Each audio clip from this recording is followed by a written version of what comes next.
Bismillahirrahmanirrahim. Assalamualaikum warahmatullahi wabarakatuh dan salam sejahtera. Saya mulakan dengan firman Allah Subhanahu wa taala, A'udzubillahi minasyaitonirrajim. Bismillahirrahmanirrahim. Liila fi Quraisy ila fihim rihlatash shita'i was-sayf falyabudu rabb hadzal bait allazi at'amahum min ju' wa amanahum min khauf. Shadaqallahul azim. Yang bermaksud demi kebiasaan orang-orang Quraisy, kebiasaan mereka ialah mereka melakukan rihlah bermusafir pada waktu sejuk dan pada waktu panas. Dan sembahlah Tuhan kepada rumah ini iaitu Kaabah yang memberikan mereka makan ketika mereka lapar dan memberikan mereka keamanan ketika mereka takut. Sadaqallahul azim. Terima kasih Puan Yang di-Pertua. Saya membacakan ayat tadi menunjukkan bahawa bagaimana dua perkara yang sangat diminta oleh seorang manusia, iaitu keamanan apabila mereka takut dan juga kenyang apabila mereka ni lapar. Itulah dia tugas kerajaan bagi memastikan bahawa rakyat berada dalam keadaan aman dan rakyat berada dalam keadaan selesa dari sudut ekonomi dan juga kos sara hidupnya. Saya mengambil kesempatan ini untuk turut sama menjunjung kasih terhadap titah Duli Yang Maha Mulia Seri Paduka Baginda Petua Agong baru 2 hari lepas, dan saya ingin mengambil kesempatan ini bagi mengajak rakan-rakan ahli dewan untuk sama-sama kita insaf apakah yang dirasai oleh rakyat di seluruh negara pada ketika ini. Kita mengalu-alukan pengumuman Perdana Menteri pada Februari lalu tentang usaha membasmi kemiskinan tegar yang sudah mencapai 100% kononnya di Kuala Lumpur, Melaka dan Negeri Sembilan. Tapi timbul persoalan, adakah kesemua itu dapat menggambarkan realiti sebenar yang berlaku kepada rakyat jelata? Adakah kerajaan sedang seronok berada dalam gelembung kelompok mereka sendiri sahaja dan semakin rimas dalam mendengar keluhan rakyat? Inilah yang perlu untuk didengar oleh kerajaan. Namun kita tengok pada ketika ini, pada saat ini, jam 1.55 tengah hari petang, tengah hari cuma ada seorang saja timbalan menteri yang sudi hadir ke dalam dewan ini. Terima kasih kepada kerajaan yang cukup prihatin. Saya ingin berikan amaran kepada kerajaan, jangan sesekali memangsakan rakyat dalam menguruskan negara.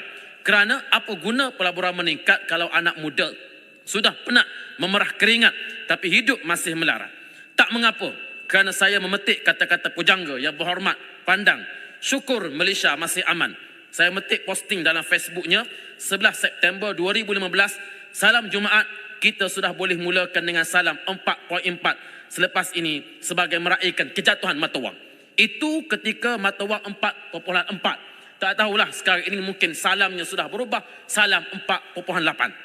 Isu ringgit, saya sependapat dengan rakan saya semalam, YB Paya Besar, yang menyatakan ringgit bukan satu-satunya faktor untuk mengukur kekuatan ekonomi negara. Betul, saya setuju. Saya setuju bahawa mana-mana kerajaan. Jadi kerajaan, isu ringgit ini tidak boleh kita nak baiki secara overnight. Tak boleh. Kita bukannya ada kasut Cinderella untuk berubah sekelip mata. Kita bukannya ada tongkat Nabi Musa untuk membelah laut. Betul. Tetapi persoalannya yang kita hadapi ini, kita berdepan dengan seorang Perdana Menteri yang sebelum ini menjanjikan macam-macam kepada rakyat. Bukankah Perdana Menteri sendiri pernah menyatakan, seperti disebut oleh Ketua Bangkas semalam, bahawa jika Anwar naik, ringgit naik, harga barang turun. Jika mahu dipakai hujah Perdana Menteri yang menyatakan bahawa sekarang ini bukan ringgit sahaja yang turun, yen dan China Yuan atau mata wang China juga turut mengalami kemerosotan. Ya betul. Tapi saya nak rujuk balik rekod.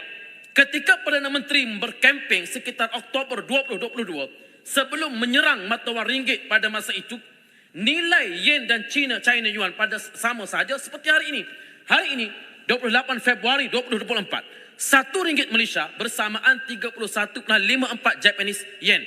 Nilai ini sama sahaja pada 21 Oktober 2022 ketika kempen PRU15 sedang rancak, dan Yaakob Mohamed Tambung ketika itu berkemping, jika Anwar naik, ringgit naik. Pada masa itu, satu ringgit Malaysia bersamaan 31.52 Japanese yuan. Maknanya sama saja. Mari kita lihat pula mata wang China atau Chinese yuan. Hari ini 28 Februari 2024, satu ringgit Malaysia bersamaan 1.51 Chinese yuan. Pada 21 Oktober 2022, nilai satu ringgit Malaysia bersamaan 1.55 Chinese yuan.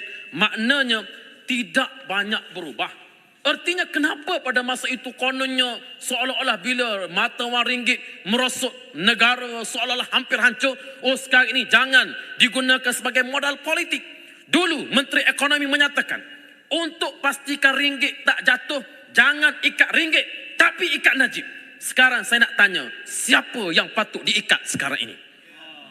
Perdana Menteri kata, okey, tak apa, ringgit jatuh kerana kadar inflasi turun. Betulkah begitu? Kadar inflasi ini, kita semak data daripada DOSM. Sebenarnya, poin di Petua, kadar inflasi pada hari ini turun dalam keadaan trend penurunan yang biasa. Dan kadar inflasi 1.5 pada hari ini dicatat pada yang terakhir pada Disember 2023 1.5. Kadar inflasi seperti ini juga dicatat ketika zaman pentadbiran Kerajaan Perikatan Nasional. Saya ambil contoh kadar inflasi pada Mac 2021 1.7. Kadar inflasi pada Februari 2021 0.1. Artinya pada saat ini kadar inflasi ini perkara yang biasa. Saya ucapkan tahniah, kadar inflasi 1.5 ada penurunan. Bagus. Tetapi nak kata itu sebagai penanda bahawa Malaysia ini sudah pun segala-galanya baik, saya rasa itu merupakan satu persepsi yang tidak betul. Kalau begitulah, kalau nak kira kadar inflasi, saya ambil contoh. Hari ini Kelantan, kalau kadar inflasi mengikut negeri, Kelantan 0.9% kadar inflasinya. Sekarang nobaklah Kelantan sebagai negeri yang terbaik dari sudut ekonomi.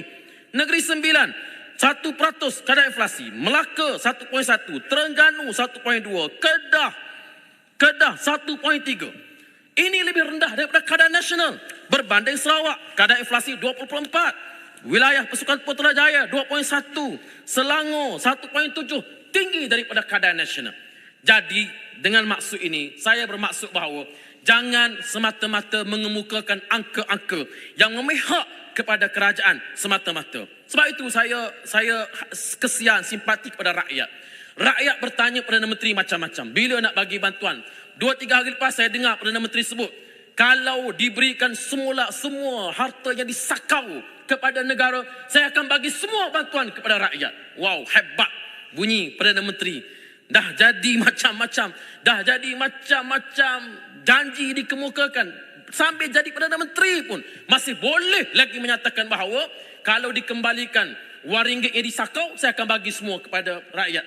Sebab itu pandangan orang yang tidak berparti di luar sana. Saya nak memetik seorang pemerhati politik bekas ahli parlimen DAP sendiri, Saudara Ong Kiamin, menyatakan bahawa jangan menggunakan alasan sakau lagi untuk nak bantu rakyat. Kerajaan dah berusia setahun lebih. Bantu rakyat dengan yang mampu dan jangan menggunakan sebarang alasan. Tuan Yang di-Pertua, saya ingin masuk pada tajuk Kementerian Digital. Dunia pada hari ini berlomba-lomba untuk menjadi negara paling maju dalam teknologi digital. Kerana di sana terdapat peluang limpahan ekonomi yang sangat besar. Syarikat-syarikat gergasi teknologi hari ini merekodkan nilai modal pasaran luar biasa sebagai satu indikator peradaban manusia kini berada dalam revolusi perindustrian 4.0. Saya nak tempoh hari Malaysia diumumkan berada di tempat pertama dalam skor ketekanan 5G global. Namun hakikatnya ramai yang merungut dengan isu jaringan internet yang tidak stabil, terutama apabila dua syarikat telekomunikasi bergabung pada November 2022. Saya tidak ada kajian yang terkini, tapi bila kita baca rungutan di media sosial, ramai yang tidak puas hati dengan perkhidmatan yang diberikan. Kedua, pembangunan literasi digital sebagai persediaan sumber manusia berdaya saing. Aspek pendidikan latihan perlu dititik beratkan untuk memupuk rakyat yang celik dan mahir dalam teknologi digital. Kerajaan perlu terkehadapan untuk mengawal selia kepesatan teknologi ini berkembang. Sebagai contoh, teknologi kecerdasan buatan generatif atau generative AI semakin mudah diakses oleh orang ramai. Banyak pihak melahirkan kebimbangan terhadap generative AI ini boleh mendatang pelbagai implikasi terhadap pendidikan dan kesejahteraan awam. Ketiga, dalam aspek perlindungan data peribadi. Data yang besar bermakna merupakan tunjang kepada teknologi digital. Kerajaan perlu ingat, aspek keselamatan cyber menjadi keutamaan bagi memastikan rakyat secara sukarela terlibat dalam inisiatif data raya seperti PADU yang diperkenalkan oleh Kementerian Ekonomi. Jika kebimbangan ini tidak disurutkan, maka rakyat tidak percaya untuk memberikan data dan maklumat mereka kepada kerajaan. Puan Yang di-Pertua, saya masuk semula. Saya juga ingin mengingatkan, meminta kerajaan menjelaskan situasi kerugian yang diumumkan oleh Axiata Group beberapa hari lepas. Bagaimana sebuah syarikat teknologi terkemuka dan senarai awam ini berhadapan kerugian, sedangkan kita mahu melihat industri digital terus menerajui inovasi dan mencipta peluang pekerjaan. Puan Yang di-Pertua, saya masuk semula ke topik tata kelola dan tadbir urus. Tuanku menyatakan jangan main politik. Tunggulah PRU ke-16.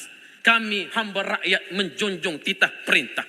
Ampun tuanku beribu-ribu ampun. Sembah patik biarlah sampai kepada tuanku. Sambil ia singgah juga ke telinga rakyat. Titah tuanku, titah keramat. Lahir dari hati nurani yang mahu melihat rakyat selamat. Negara berkat, pemimpin muafakat. Ampun tuanku, yang bermain politik ialah yang terus menindas sebahagian rakyat kerana tidak mengundi mereka.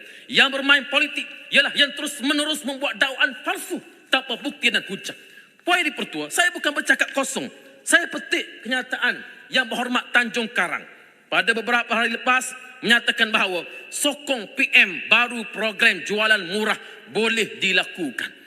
Ini adalah merupakan rasuah secara terang-terangan. Apa kaitan di antara sokong PM dengan program jualan murah? Rakyat saya di Pasir Mas, rakyat saya, kami di Parlimen Pembangkang, juga rakyat Malaysia. Apa masalah mereka? Mereka tak dapat program jualan murah. Oh, kerana tidak sokong PM. Adakah wang ini merupakan wang peribadi Perdana Menteri? Ini merupakan rasuah secara terangan. Sudahlah bermain politik. Kalau nak dikatakan bermain politik, inilah pihak yang benar-benar bermain politik pada hari ini. Saya nak menyeru kepada kerajaan. Kerajaan sudah ada lebih daripada 2/3 majoriti. Apa nak ditakutkan lagi? Laksanakanlah kesemua janji bulan bintang. Reformasi terpaling suci, terpaling hebat yang pernah diucapkan satu ketika dulu. Ini masanya untuk dilaksanakan. Buktikan bahawa kamu benar-benar pentingkan reformasi. 4 tahun masa ini. Sepatutnya inilah masanya. Saya yakin kalau kita ahli-ahli parlimen, kita boleh dapat duduk sepakat. Negeri-negeri pembangkang dapat diberikan apa yang berhak untuk mereka. Suasana politik ini akan sejuk dan tidak ada masalah. Pelabur pun boleh melabur dengan begitu yakin dalam negara kita. Soalnya, bila anda menyatakan anda ada 2/3 majoriti, adakah mereka sendiri tidak yakin majoritinya ada di pihak mereka? Bila mereka kata bahawa kembalikan wang yang disakau, adakah yang disakau itu merupakan rakan di sebelah dia sendiri? Puan Yang di-Pertua, banyak lagi saya nak sampaikan. Walaupun demikian masa tidak mencukupi. Terima kasih Pasir Mas. Mohon menyokong titah ucapan. Terima kasih. Terima kasih Yang Berhormat Pasir Mas. Saya jemput Yang Berhormat Air Hitam. Puan Yang di-Pertua, terima kasih kerana memberi peluang kepada saya untuk berbahas usul menjunjung kasih tuanku yang telah disampaikan baru-baru ini. Saya menjunjung kasih dan bernafas sembah setinggi-tinggi tahniah ke bawah Duli Yang Maha Mulia Sultan Ibrahim Ibni Almarhum Sultan Iskandar yang dilantik sebagai Seri Paduka Baginda Yang di-Pertuan Agong ke-17. Begitu juga saya bernafas sembah ucapkan penghargaan kepada Sultan Pahang yang telah menyempurnakan pemerintahan beliau